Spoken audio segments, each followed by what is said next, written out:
Hello बच्चों, how are you. हाँ जी बेटा, आपां यूनिट 3 लाज ऑफ मोशन कर रहे सीगे।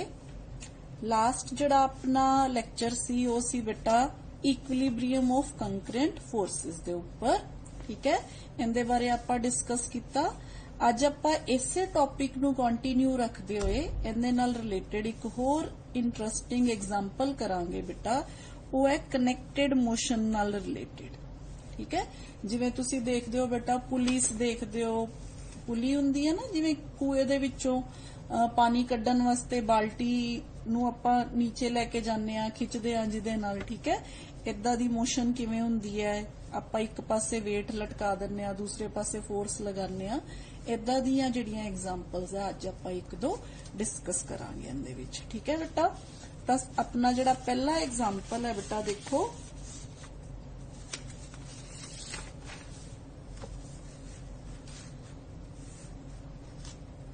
हाँ जी बेटा, to masses m1 and m2 are connected at the two ends of a light inextensible string that passes over a frictionless pulley. Find the acceleration of the masses and tension in the string when the masses are released.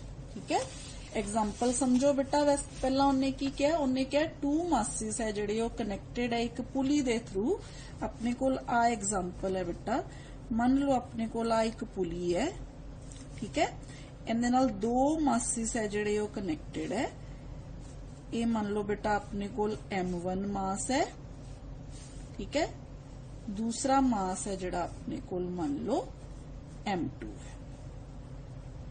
ठीक है, आ एक पुली है बेटा, गोल गोल घूमदी है।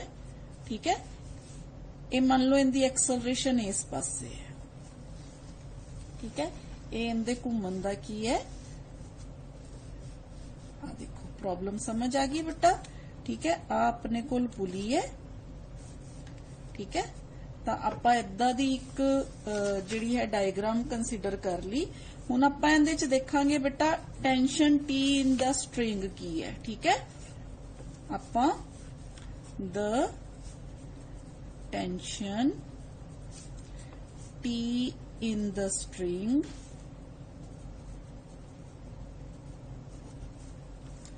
acts as किवें act करदी है बेटा। देखो रस्सी दे विच खिच पैंदी है ना, इस पासे रस्सी च जिहड़ी है टेंशन इस पासे होएगी, मास है नीचे नू डाउनवर्ड डायरेक्शन च एक्ट कर रहा है, टेंशन है जिहड़ी ऊपर नू है। ठीक है, इसे तरह बेटा इस वाली साइड ते भी टेंशन है जिहड़ी वो इस पासे होएगी।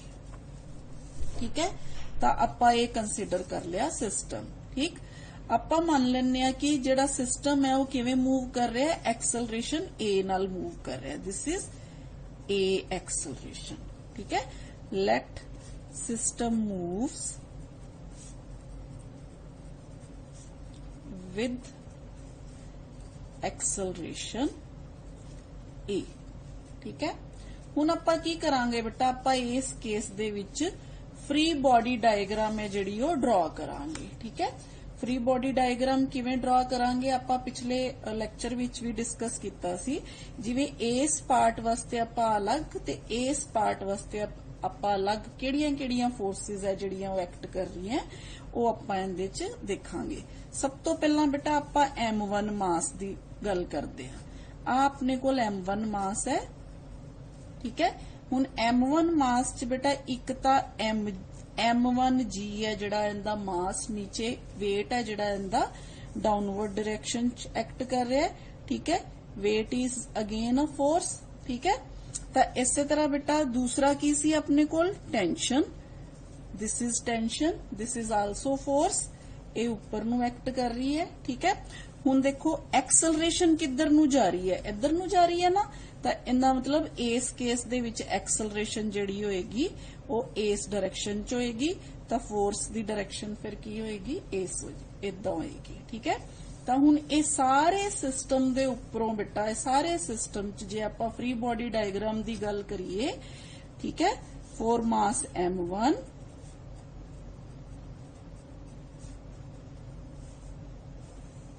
ਤਾਂ ਆਪਣੇ ਕੋਲ ਇਟ ਫੋਲੋਜ਼ दैट इक्वेशन की बन जाएगी बेटा it follows that m1 a is equal to t minus m1 g। ठीक है, अपने कोल ਜਿਹੜੀ फोर्स है वो किदे बराबर होगी टेंशन माइनस m1 g ਦੇ ਬਰਾਬਰ। ਇਹਨੂੰ बेटा ਆਪਾਂ इक्वेशन नंबर 1 ਮੰਨ ਲਾਂਗੇ। ठीक है, दिस इज इक्वेशन नंबर। हाँ जी बेटा, सिमिलरली ਆਪਾਂ मास m2 वास्ते फ्री बॉडी डायग्राम ड्रॉ कर लेने आ। अपना ए है मास m2। ठीक है, तो ਇਹਦੇ वास्ते फ्री बॉडी डायग्राम अपनी हो जाएगी बेटा this is mass m2, this is weight which is acting downward. ठीक है, and this is tension in the upward direction। ठीक है, ਹੁਣ ਆਪਾਂ ਦੇਖਿਆ ਪੁਲੀ ਕਿਵੇਂ ਮੂਵ ਕਰ ਰਹੀ ਸੀ बेटा, ਪੁਲੀ ਇਦਾਂ ਮੂਵ ਕਰ ਰਹੀ ਸੀ ਤਾਂ ਐਕਸਲਰੇਸ਼ਨ ਦੀ ਡਾਇਰੈਕਸ਼ਨ ਇਸ ਕੇਸ ਚ ਕੀ ਹੋ ਜਾਏਗੀ बेटा this is acceleration a। ठीक है, ਜੇ a ਐਕਸਲਰੇਸ਼ਨ ਹੈ ਇਹਦਾ ਮਤਲਬ m2a फोर्स है ਜਿਹੜੀ ਉਹ ਇਸ ਡਾਇਰੈਕਸ਼ਨ ਚ ਹੋ ਜਾਏਗੀ। ठीक है, ਤਾਂ ਫਿਰ बेटा ਇੱਥੋਂ ਆਪਾਂ ਇਕੁਏਸ਼ਨ ਕਿਹੜੀ ਬਣਾ ਲਾਂਗੇ, ਇੱਥੋਂ ਆਪਣੇ ਕੋਲ ਇਕੁਏਸ਼ਨ ਬਣ ਗਈ ਸੇਮ ਇਸੇ ਤਰ੍ਹਾਂ m2a is equal to t minus m1g। ठीक है, ਇਹ ਇਕੁਏਸ਼ਨ ਬਣ ਗਈ ਆਪਣੇ ਕੋਲ। ਹੁਣ ਇਹਨੂੰ ਆਪਾਂ ਇਕੁਏਸ਼ਨ ਨੰਬਰ 2 ਨਾਮ ਦੇ ਲਾਂਗੇ। ਹੁਣ बेटा ਆਪਾਂ ਕੀ ਕਰਨਾ ਹੈ, ਆਪਾਂ ਇੱਕ ਤਾਂ ਐਕਸਲਰੇਸ਼ਨ ਫਾਈਂਡ ਆਊਟ ਕਰਨੀ ਹੈ मासिस वास्ते। तो एक्सलरेशन फाइंड आउट करन वास्ते आपां की करांगे बेटा आपां 1 एंड 2 नू ऐड कर दांगे। Add equation 1 and 2, adding equation 1 and 2 we gate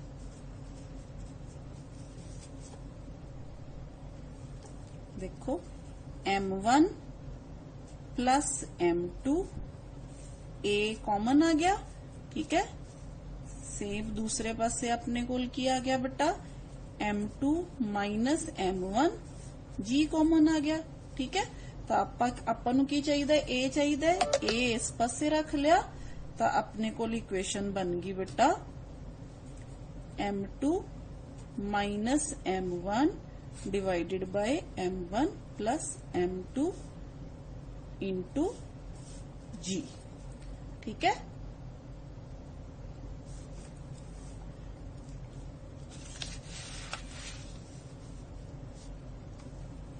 हाँ जी बेटा सेम इसे तरह हुण आपां की करांगे, आपां t दी वैल्यू फाइंड आउट करन वास्ते इक्वेशन 1 ते 2 नू की कर दांगे डिवाइड कर दांगे। ठीक है, to find t find out करन वास्ते आपां डिवाइड इक्वेशन 1 बाय 2।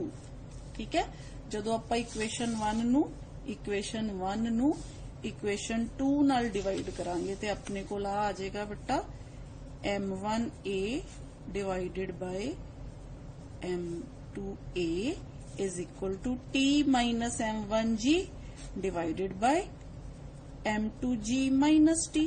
ठीक है, हुण आपां इहनूं क्रॉस मल्टीप्लाई कर लांगे। क्रॉस मल्टीप्लाई करांगे अपने को इक्वेशन बन जाएगी m1 plus m2 into t is equal to 2 times m1 m2 into g।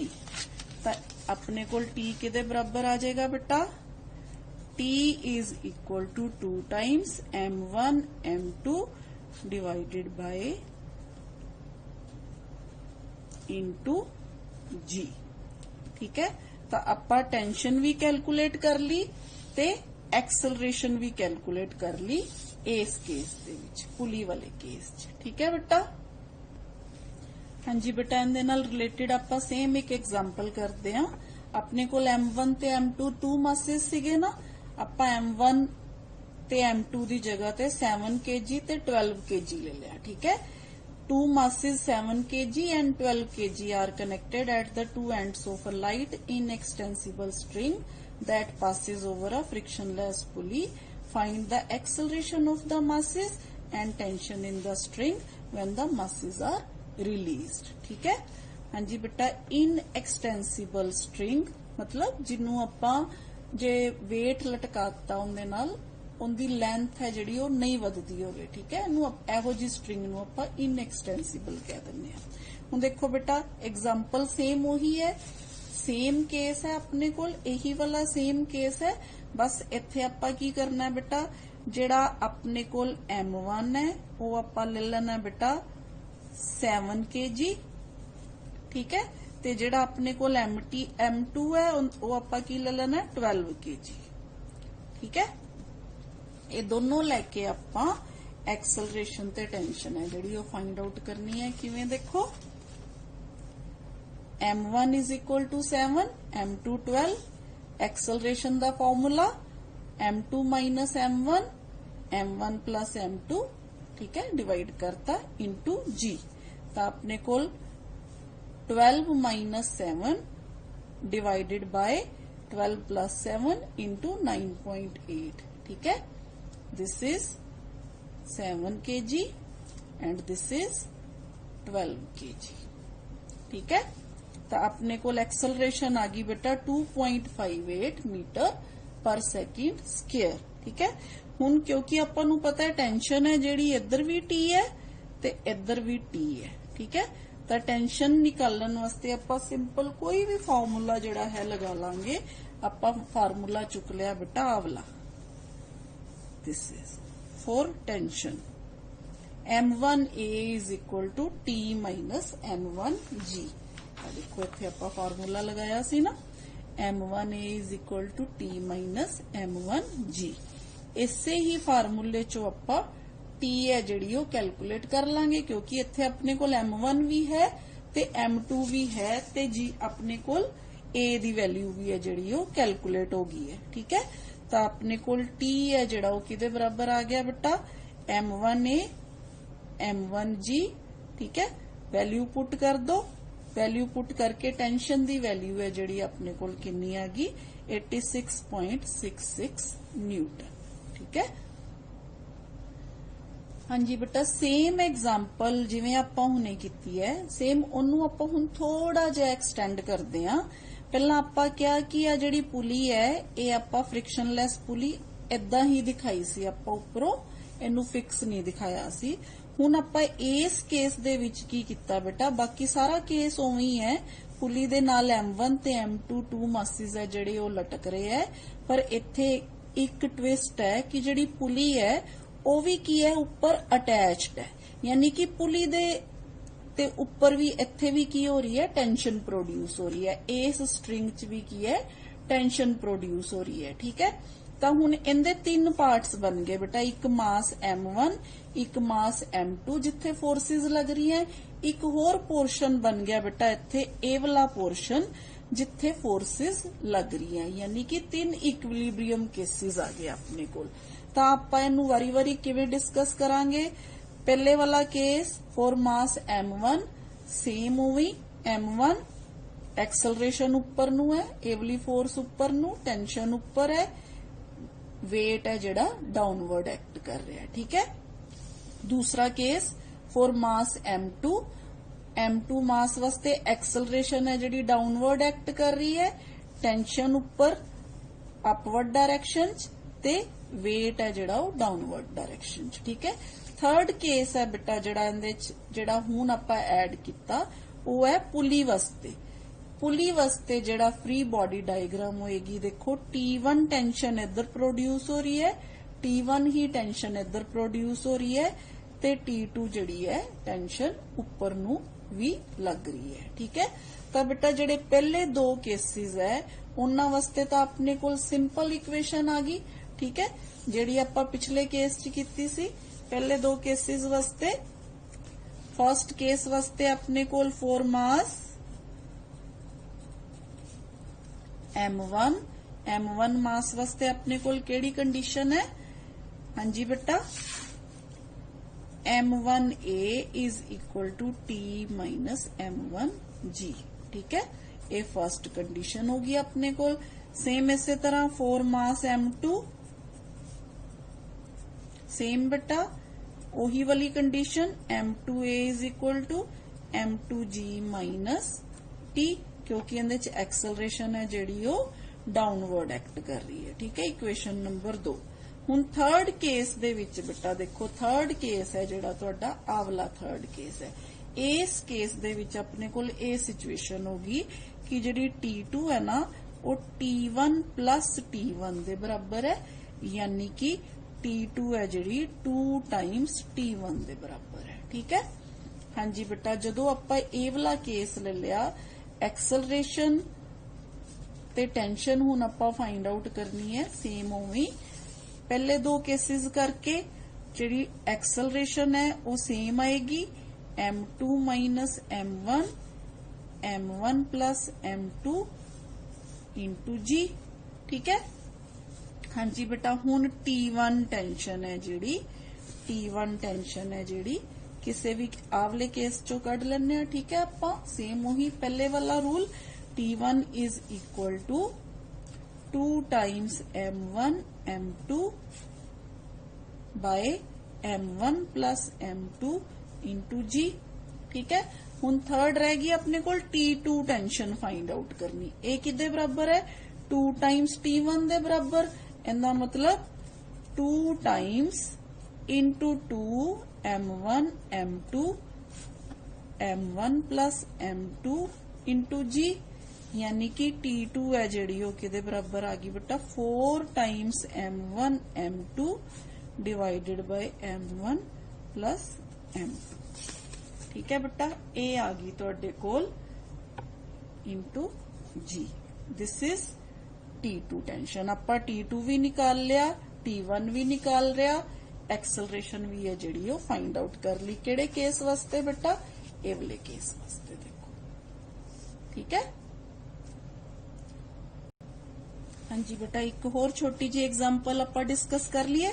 A body of mass m is suspended by 2 strings making angles alpha and beta with the horizontal. Find the tension in the string। देखो हुण थोड़ा जा twist है case, आ situation है बेटा अपने कोल एक मास block है अपने कोल 2 स्ट्रिंग्स दे नाल लटक रहा है। ठीक है, ते जिहड़ियां दोनों स्ट्रिंग्स है ना वो होरिजोंटल दे नाल अल्फा ते बीटा एंगल बना रही है। ठीक है, ते इस सिचुएशन नू आपां किस तरह रिप्रेजेंट करांगे बेटा, देखो अपने कोल मान लो T1 टेंशन है, इधर T2 टेंशन है। ठीक है, हुण जे आपां T1 टेंशन नू ब्रेक कर दईए ते 2 कंपोनेंट्स बन गए बेटा इनदे। एक कंपोनेंट बन गया इस डायरेक्शन च T1 cos अल्फा, एक बन गया इस डायरेक्शन च इसी तरह T2 दा T2 cos बीटा। ठीक है, सेम इसी तरह बेटा दूसरा कंपोनेंट केड़ा बन जाएगा इनदा बेटा, ऊपर नू बन जाएगा which is T1 sin alpha. Same इसी तरह इधर भी कंपोनेंट है जिहड़ा वो की होएगा T2 sin अल्फा। ठीक है, आ केस हो गया अपने कोल, ते वेट है जिहड़ा mg वो डाउनवर्ड एक्ट कर रहा है। तो अपने कोल डिफरेंट फोर्सेस केड़ियां हो गईयां बेटा, फर्स्ट mg, ठीक है, जिहड़ी डाउनवर्ड डायरेक्शन च है। सेकंड अपने कोल केड़ी फोर्स होगी, T1। ठीक है, ते थर्ड अपने कोल केड़ी फोर्स होगी, T2।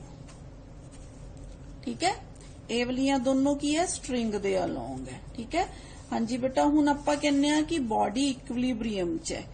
As the body is in equilibrium,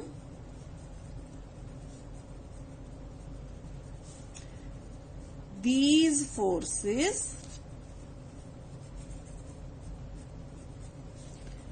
must add to 0। मतलब इनका रिजल्ट है जो कितना आना चाहिए बेटा, अपने कोल 0 आना चाहिए। ठीक है, हुण अपने कोल आपां किवें रिजल्ट लेके आवांगे, देखो अपने कोल होरिजोंटल ते वर्टिकल 2 कंपोनेंट्स है, ते आपां वारी वारी इनू डिस्कस करांगे। ठीक है, पहला आपां डिस्कस करांगे बेटा होरिजोंटल कंपोनेंट।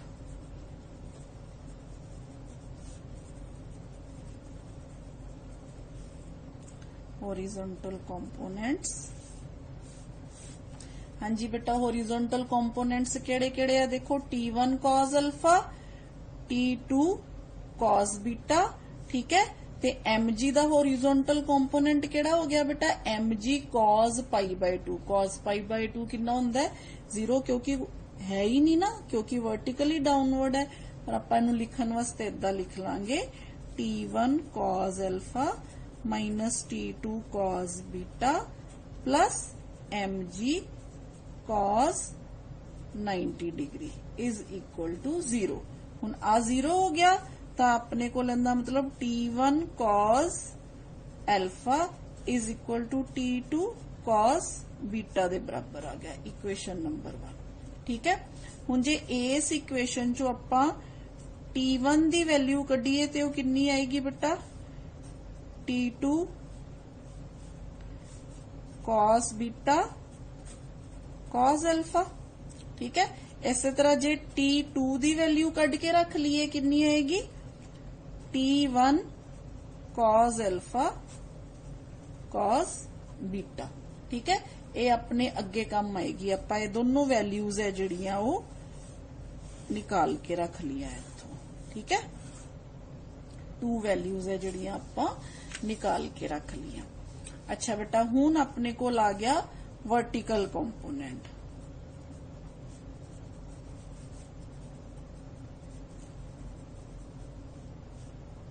वर्टिकल कंपोनेंट्स केड़े केड़े है बेटा अपने कोल, वर्टिकल कंपोनेंट्स हो गया अपने कोल देखो, एक तो mg है जिहड़ा डाउनवर्ड एक्ट कर रहा है, 2 कंपोनेंट्स केड़े T1 sin alpha, T2 sin beta, ठीक है। T2 sin beta, this is beta. तो अपने को आ गया बेटा T1 sin alpha plus T2 sin beta minus mg is equal to 0, ठीक है। आपां इहनूं इदां भी लिख सकते हैं T1 sin अल्फा प्लस, हुण T2 दी जगह ते बेटा आपां वाली वैल्यू पुट कर लेनी है, ठीक है। T1 cos alpha cos beta sin beta, इनू उधर ले जाओ mg नू mg, ठीक है। आपां T2 एलिमिनेट करता है इस केस चो, ठीक है। जदों आपां T2 एलिमिनेट करता ते अपने कोल इथों देखो T1 है जिहड़ा वो कांस्टेंट आ गया, ठीक है। T1 कांस्टेंट निकाल लिए इहदे चो, हाँ जी बेटा। इनू सॉल्व करके अपने कोल आ गया T1, ठीक है। जदों आपां T1 कांस्टेंट रखिया इहदे नाल मल्टीप्लाई हो जाएगा sin alpha cos beta plus cos alpha sin beta divided by cos beta is equal to mg, ठीक है। तो अपने कोल T1 किदे बराबर आ गया, mg cos बीटा ऊपर जाके मल्टीप्लाई हो गया, ठीक है, divided by sin alpha cos beta plus cos alpha sin beta, ये आ गया बेटा sin a plus b, formula बन गया अपने कोल अल्फा प्लस बीटा। तो बेटा आ अपने कोल आ गई T1 tension, T1 the value in terms of alpha beta mg, ठीक है। आपां T1 दी वैल्यू है जिहड़ी वो कैलकुलेट कर ली। सेम इसे तरह बेटा मैं तुहानू दस्सिया सीगा, आपां T1 नू एलिमिनेट करन वास्ते T1 दी जगह ते एवली वैल्यू पुट कर लांगे बेटा, T2 cos beta divided by cos alpha. जदों आपां एवली वैल्यू पुट कर लांगे तो सिंपल अपने कोल T2 दी वैल्यू आ जाएगी, which is mg cos alpha sin alpha plus beta, ठीक है। This is T2।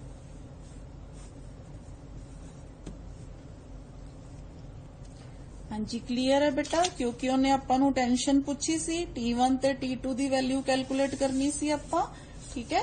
आ देखो T1 ते T2 दी वैल्यू है जिहड़ी आपां ए कैलकुलेट कर ली इस केस च, ठीक है। हाँ जी बेटा, मैनू होप है तुहानू अज दियां जड़ियां प्रॉब्लम्स है अच्छी तरह उनकी अंडरस्टैंडिंग हो गई होएगी। प्रैक्टिस करो अच्छी तरह, ठीक है। बाकी आपां कल नैक्सट टॉपिक लैके जड़ा है वो हाजिर होवांगे, ठीक है बेटा। Thank you.